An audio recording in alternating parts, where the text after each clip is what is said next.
6 000 applications de santé et bien-être, ce qui n'est peut-être pas tout à fait la même chose, en 2010. 100 000 en 2013, 295 000 répertoriés en 2016.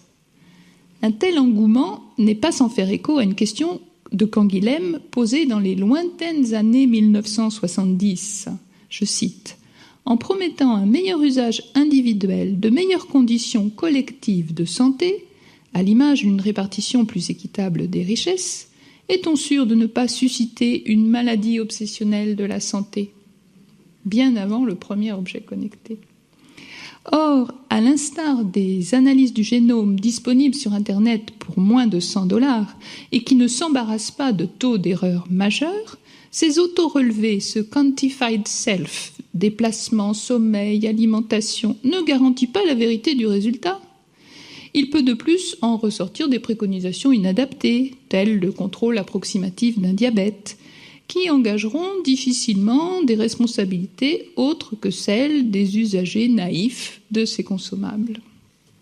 La CNIL soulignait en 2014, de plus, combien ces auto-mesures isolent l'individu dans une transcription en nombre de ce qui se disait jusqu'ici en mots.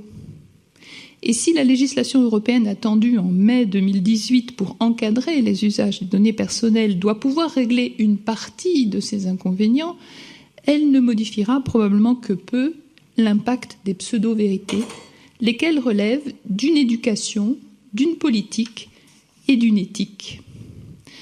En effet, avec les technologies numériques, l'espace personnel et l'espace du monde s'interpénètrent.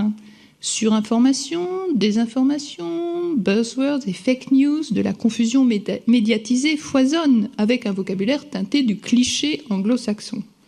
Tandis que science-fiction et fiction scientifique se renvoient la balle d'un jeu où la recherche de la vérité, y compris en santé, a moins de place que la marchandisation, à grands coups d'émotions et de fantasmes. Prenons pour exemple une récente annonce, toujours en lien avec la vérité attribuée à la machine. Les chercheurs de Stanford peuvent prédire le jour de votre mort, vient-on d'annoncer en gros titre. En effet, à partir des données issues de 2 millions de dossiers de malades adultes et enfants passés par cet hôpital, un programme d'intelligence artificielle a appris à préciser la survenue de la mort dans les 3 à 12 mois à venir. Sous le choc de cette annonce à sensation, l'internaute peut-il percevoir qu'une telle fourchette évaluative, 3 à 12 mois, n'est pas nécessairement un progrès, fût-il angoissant, car in fine pas vraiment plus précise que les prévisions fournies individuellement par des cliniciens expérimentés.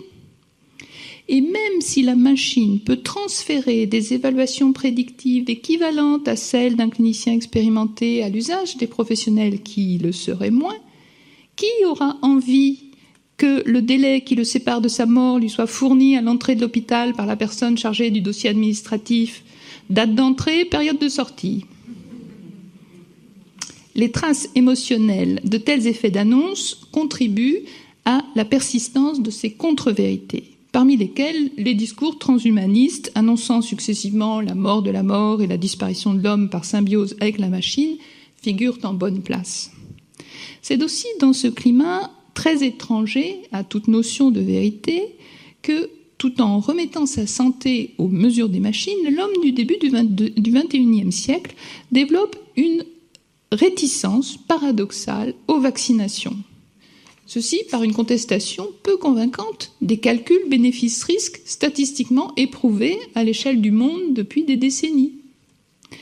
Mais au vrai, ces paradoxes et ces contre-vérités ne sont pas universels. Outre les différentiels par génération, mais ceux-ci vont disparaître, par milieu socio-éducatif, ceux-ci risquent à l'inverse d'augmenter.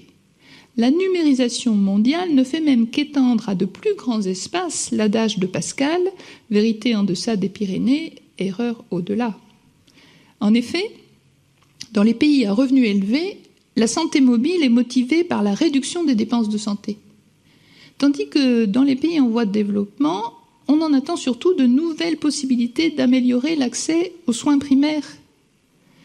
L'usage des techniques touchant à la santé, validé au plan scientifique et éthique, est donc bien un enjeu de qualité, donc de vérité du vivre ensemble.